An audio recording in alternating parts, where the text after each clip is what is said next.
It's been very interesting xraying biases from different guest speakers' point of view. Our very first guest speaker dwelled on the need to respect the woman and also for inclusion of every woman in the cause, one for all.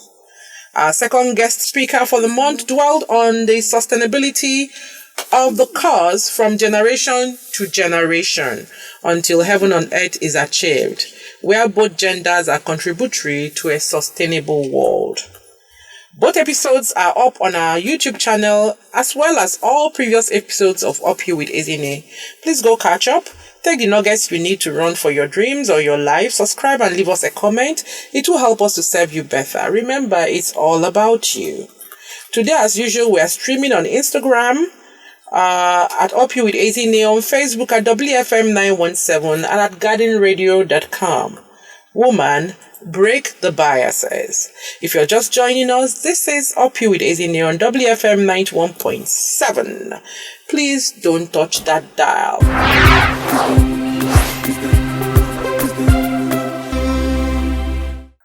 It's Women's Month. We're just wrapping up. You know, we're women, and when we row on a good day for a good cause, like we have done this entire month. Then on other days, we second guess ourselves, talk down on ourselves and each other. We use all the knots to define ourselves and dampen our courage and spirit. Not successful enough, not organized enough, not confident enough, not funny enough, not slim enough, not talented enough, not experienced enough, not disciplined enough, not thoughtful enough, not capable enough, not worthy enough. How then do we break biases externally if we have so much going on internally? That is a big question we hope to address today, amongst others. How can women break the habit of selling themselves short when it comes to name calling, shaming ourselves for our shortcomings? Women reign supreme.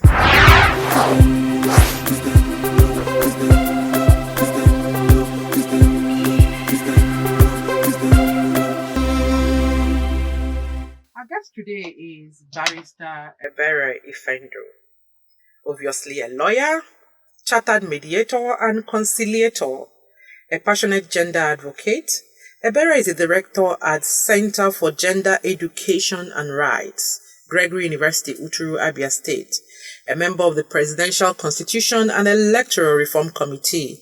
She was the National Publicity Secretary of Labour Party Nigeria, the first woman to be so elected to that position in Nigeria. Ebere was a national woman leader of the Labour Party before she took the bold step to contest for the post of Publicity Secretary, a position reserved for men. She's presently the President, Women in Politics Forum, a multi-party organization of women in politics who are members of parliament, women executive office holders, women in civil society, and other organizations that engage and develop strategies to achieve the mission of WIPF, Women in Politics Forum. She's a member of the African Women Leadership Network, a special assistant to the Senate Minority Leader on Diaspora, Gender and Sustainable Development Goals, SDGs.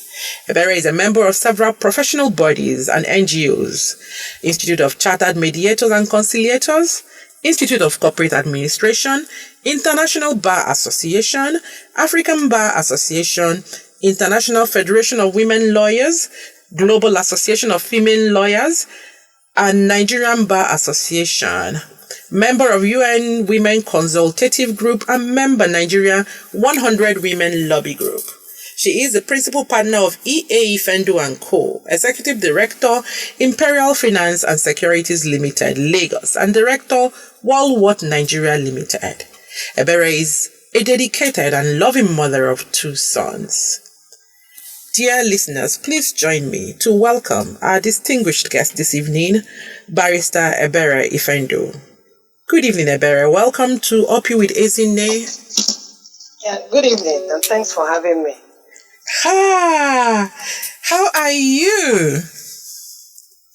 Well, okay, thank you. It's really wonderful to have you on the show.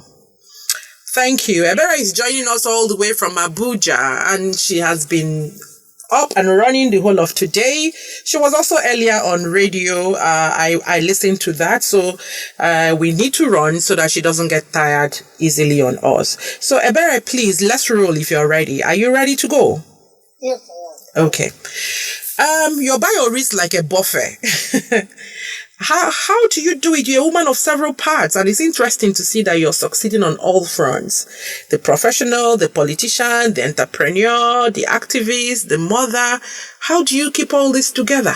If you want to, have things done the right way, you must, put your own effort to ensure that things are done correctly. And it means that it will take your time, which means you have to be dedicated. You also have to be somebody that is serious-minded. And so for me, for every step I've taken so far in life, I see that step as the best step to be taken. And so I put in everything to take the step. So it's interesting for me. I enjoy what I do. And I don't even see, all the roles as different roles. I see those roles as just the same because they are interrelated. You need law, you need activism, you need politics. And of course, you have to end. All interwoven. Everything comes together at the end of the day and it makes sense to you. Thank you. Thank you so much. And then thank you for also saying that we need to be focused. Thank you very much. This whole month, on this program, for instance, we have just been talking about breaking biases. On the previous episodes, we focused on biases that are external to the woman. But today I'd like us to take a look at what I have termed internal biases, the ones that makes us stop ourselves from achieving the goals we say we want to achieve. So you just enumerated some of the things that keeps you focused to do the things you do. Could you please tell us some of these biases that we might have or we have as women that could stop us from doing all the things we want to do and becoming as great as we want to be? Well, for me, I think it's majorly one, not really being focused, because the bias for me, that's the internal bias you're talking about, is not believing in yourself, not having this I can do spirit, waiting for people to validate you, waiting for people to say to you, why don't you try? So within you, you're not even convinced. But I'm one person that once I take a decision, I go all out to make a success of that decision. I don't see obstacles. I look beyond obstacles. I'm always focused to get to the end of my journey. So I tell people that once you make up your mind to do something, just go, do it, try. I mean, if you fail, you get up and continue. You will definitely get to, your last lap. But the problem within us is you begin to first question yourself, can I do this? What will people say about it? Really, should I? And things like that. And it means you are already defeated. You've really defeated yourself. You've not given yourself that opportunity to excel.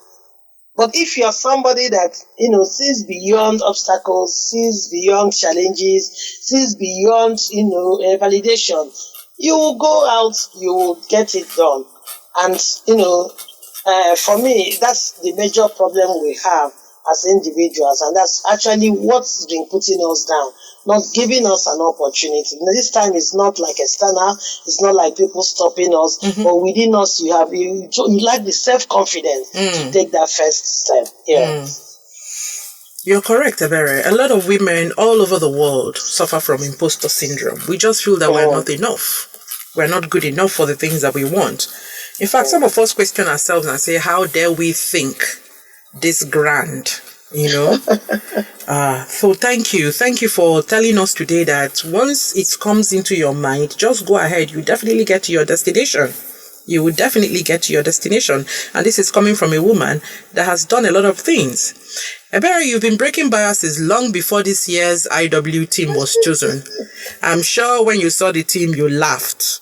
and said, okay, is it now that waking up to breaking biases, because long before this time, you threw in your hat in the ring and contested for the position of publicity secretary of the Labour Party.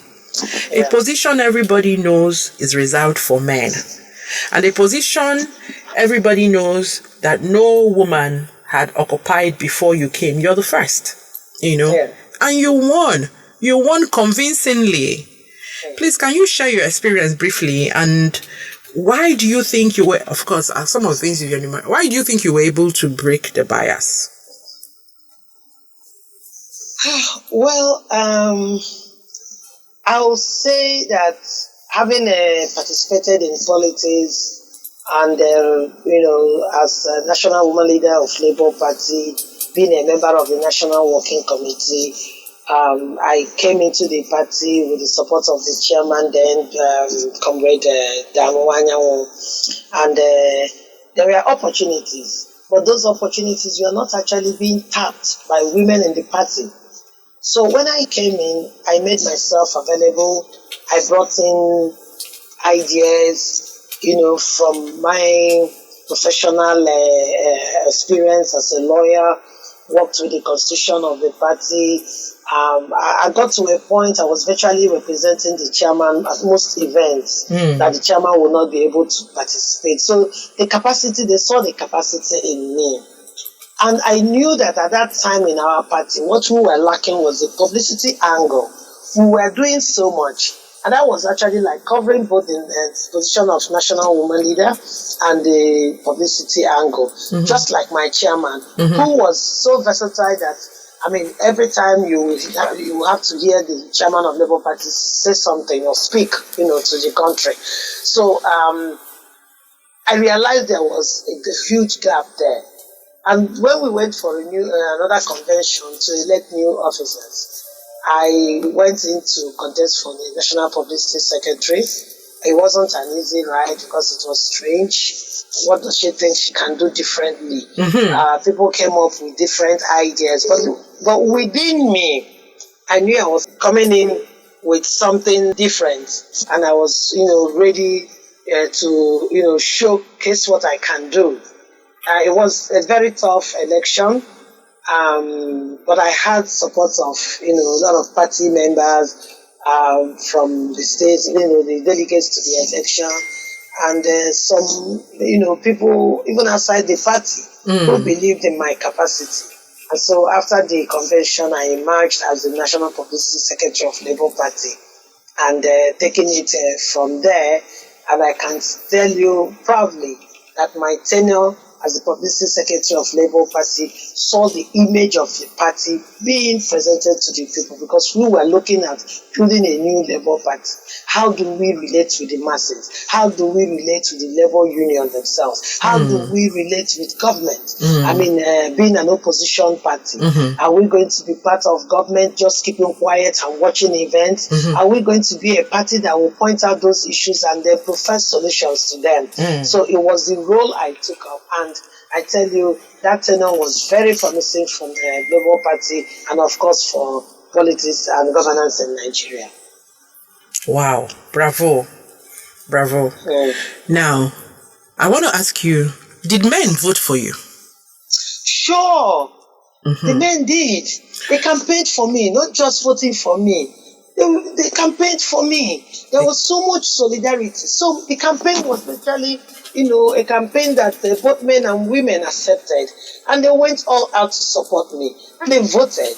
And they, ensured that I emerged. And after emerging, they also gave me the opportunity and the support to excel. So it's not like, only women voted for me. And of course, in a political party, you know the number of women that you will have in the party. And so if you rely that only women will vote for you, you may end up not getting the necessary, votes that will give you, the winning stroke that you need. So yes, men voted, men campaigned, men believed in me. And I got the necessary votes I needed to, make it as a National Publicity Secretary of the party. Thank you. I only asked that to make sure that my listeners understand that it wasn't a female-only voting system. It was it can never be male voting as well.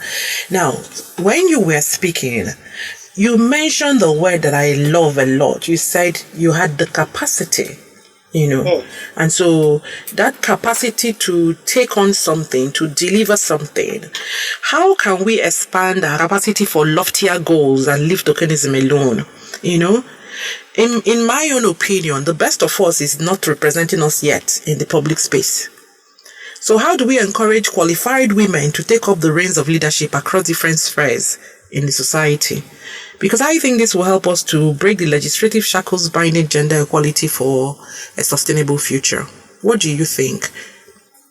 Okay, being a politician and then, having experience working with different women groups, starting from, different professions, maybe the entrepreneurs, maybe civil society, maybe, every sector of the economy.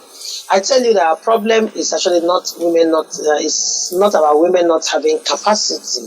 Our problem is that even the women with capacity run away from politics.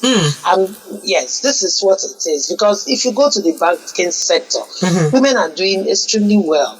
They are holding forth, and you look at every other profession. We have women pilots that are doing so well in the military, every angle. Women are there.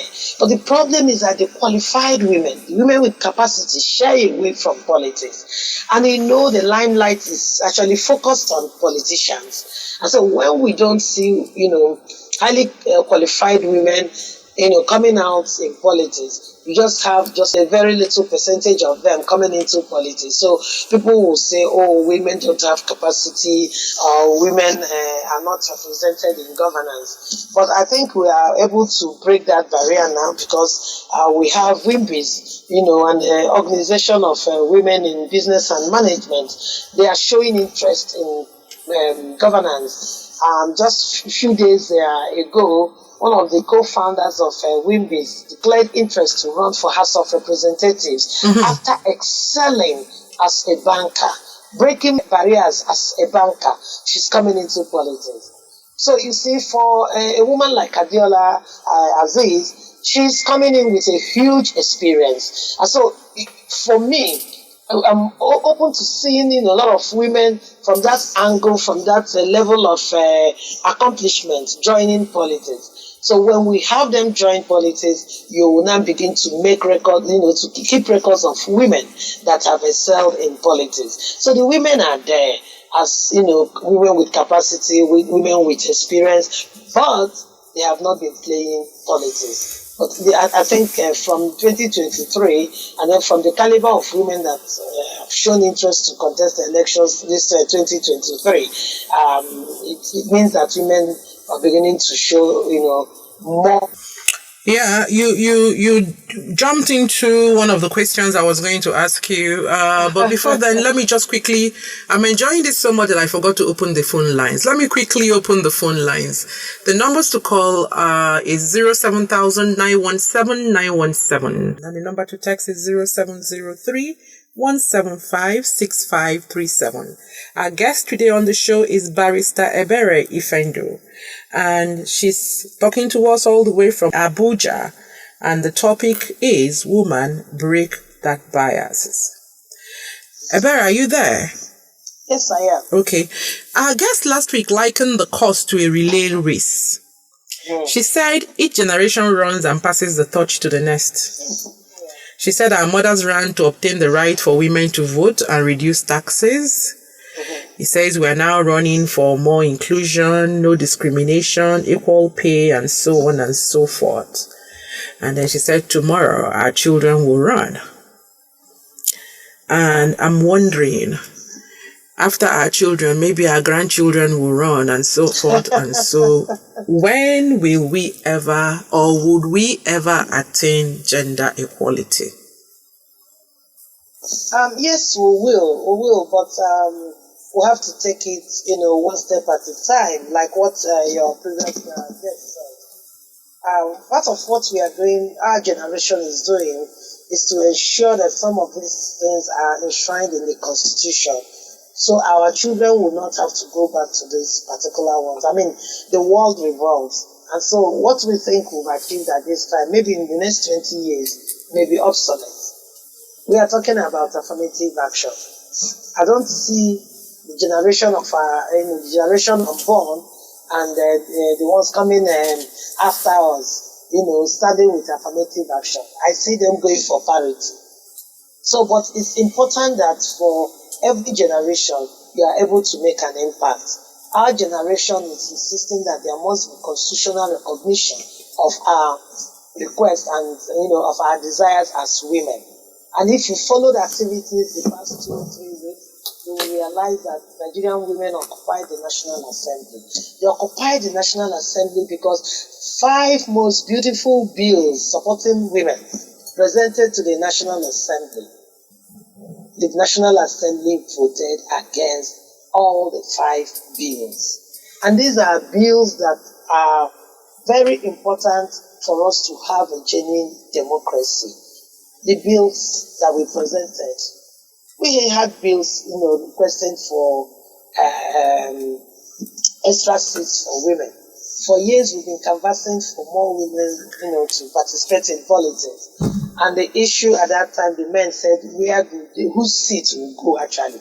Whose seat will go? And we said, okay, retain your seats. Give us extra seats that women will contest. So head of tail, a woman will emerge. And they voted against it. That would have given us an extra 111 seats from the state to the national level. We asked for citizenship.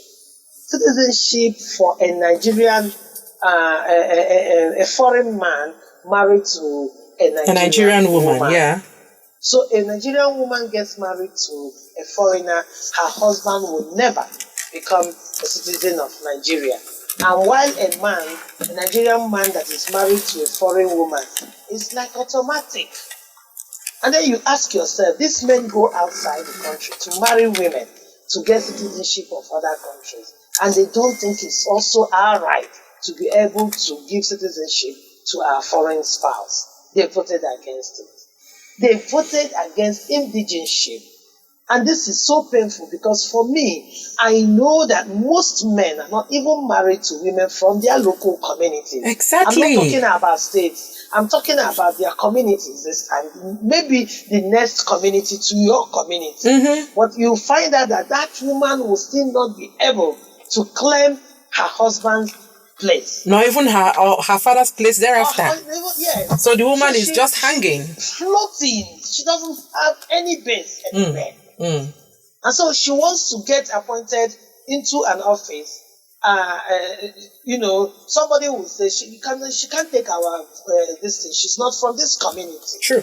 And she goes back to her husband, her father's place, and they say, "No, you already married. We married you off. So better go there to get your share." Mm-hmm. And so the woman with capacity, the woman with knowledge, cannot be, appointed because she will not have any base for any appointment.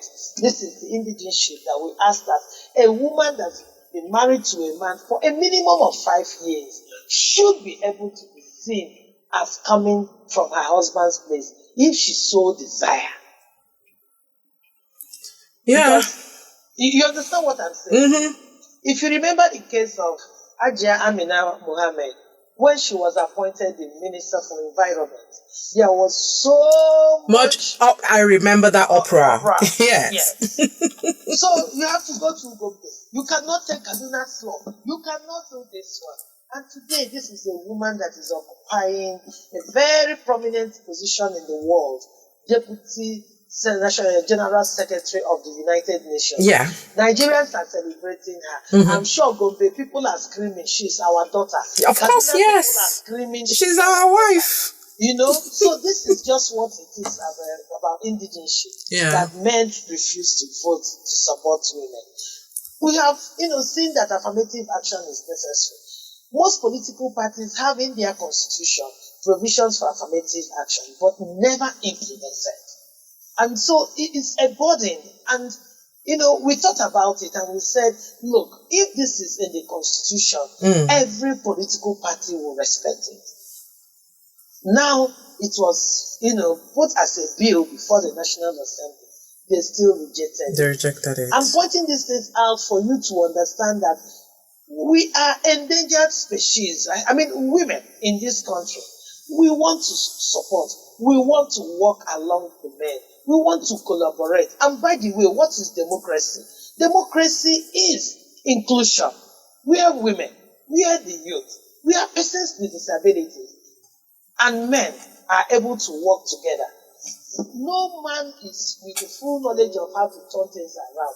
There are areas of, governance that I will do better as a woman. And there are areas a man will do better, as a man. But the good thing is for us to come together. Let me be able to speak on behalf of women. Let me be able to bring that my role as a mother into governance, while the men will do the same in their own specialized area, while the youth will come on board, and while persons with disabilities will also come on board. So these 5 bills, National Assembly rejected, and we felt it was just a time for us to say enough is enough. Spontaneously, Nigerian women decided to occupy the National Assembly. By the way, I saw you on television. Every day, we had about 1,000 or more women come out. The number of women coming out every day kept increasing.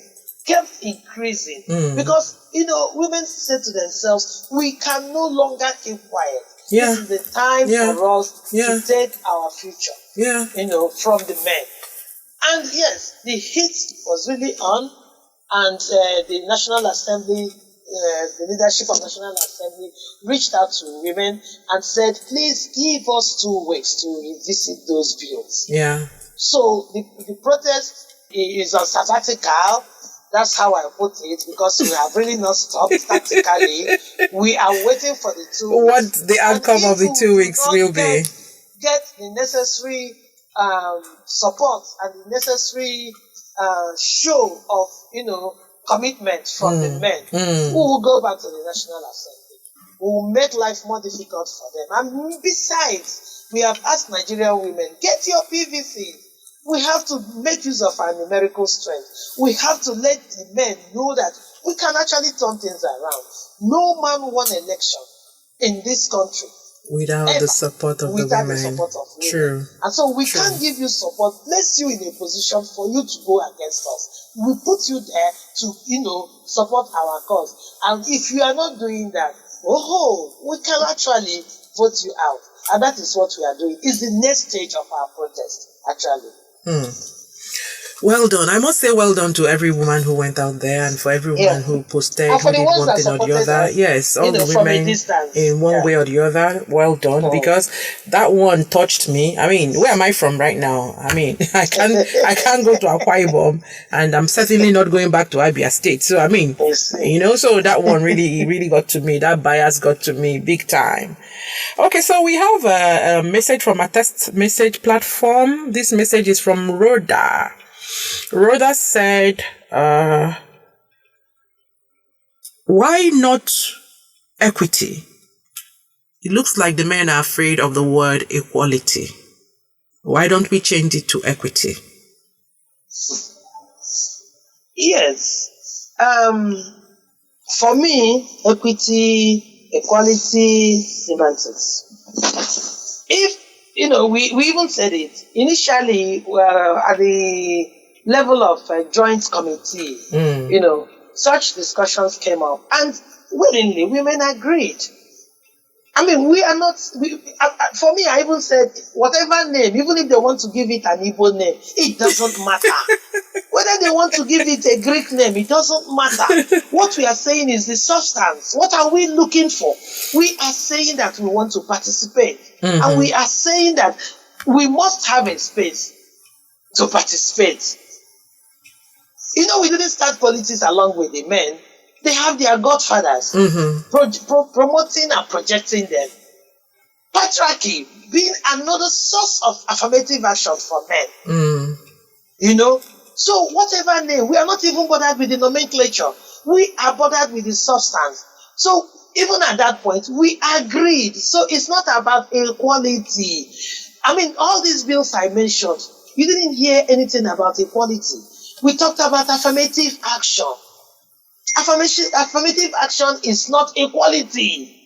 It's still creating a space, a small space. And by the way, when we talked about the extra seats, it was just going to be for 4 election tenure.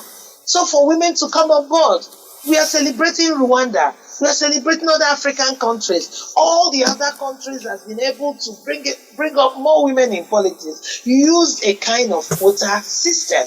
And that's all we are talking about. So there is no equality anywhere. Nobody is saying we want to be equal to men. Really, are we that low? No, we are not. And if you ask me, believe me, every other aspect apart from politics, we are even more, better position than the men. So it's not about equality. That is probably why they are scared, because if we do arrive... They have no reason to be afraid. They go outside. Imagine that there was a conference that I read about just about a week ago. Why women were occupying the National Assembly? I heard that there was an international conference, and these people sent only men to an international conference within this period of International Women's Month. International months. You know what happened? They were not given an opportunity to speak. Exactly. So very soon the world will come against Nigeria if they are not able to do the right thing. We'll go out, we celebrate women leaders from across the globe. COVID-19 gave us an opportunity to appreciate women in different positions. Mm-hmm. All over the world. It's on record. And the countries that were being led by women were doing better. Yes, with the COVID thingy. Yeah. Exactly. So why is it a problem for Nigerian men to support women? Look at the economy of Nigeria today. Look at where we are. Look at the level of inflation. How much is diesel today? I'm even going far by talking about diesel. How much is a cup of gari? As small as cup of gari, that even if you don't have money, the least you can do is buy gari, full water, and you're able to have something in your stomach. But no, it's so high that it's no longer something that you will say is for the poor. The rich are also crying in Nigeria today. And this is because women are yet to participate in governance. It's a time for Nigerians to decide that, look, women should even come on board. Let's try women. We've had men all through, and nothing promising is coming up. So why don't we even give women an opportunity? Let them turn around things. Okonjo-Iweala is turning around the World Trade Organization for the world, and she's a Nigerian woman. Yeah. Would they give her an opportunity to rule? So, I mean, let the best, people rule. And that's why we're saying that, please, men and women should be given an opportunity. And that's where we start, actually. Thank you, Ebere. Thank you so much. When I was reading your bio, it says that you're very passionate about women and gender activism. Even if I didn't believe it when I was reading it, it's just coming true with your marshalling your points.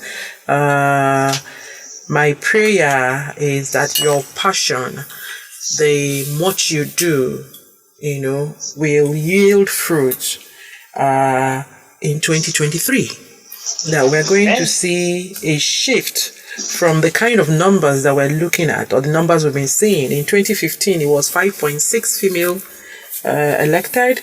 It dropped to 4.17. And I'm even praying that we can get 10% in 2023, of females elected to various positions, because you can't have a say in a room that you're not inside. At all. Yes, so we need to get into those rooms and be able to say one or two things.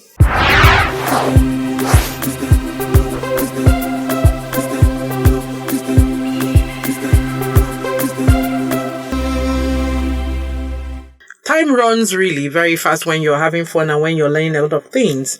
Ebere, I have one more question for you, but I'm just going to combine two of them together, because we've run out of time. This question is from Mabel, and Mabel says, can the constitution be changed so that we don't all have to go home and start from home? That's our question, so that you can start from where you are, whether you're in Lagos, Abuja, Kaduna, just jump in from somewhere, and then could you please, Ebere, give the Nigerian women your last words, encourage us, even as we close out the Women's Month. So those two, quickly, leave us with something that can keep us going. It's tough as it were. Okay, thank you. For Mabel, it's the reason we are talking about indigenship. You have lived in a place for over 20 years, 15 years. You are still seen as a visitor. You are not able to contest and win election in that place. But I think also that some states actually are relaxing those rules, because I know that in Abuja, where I live, you can actually contest election in Abuja and win. And I think Lagos too.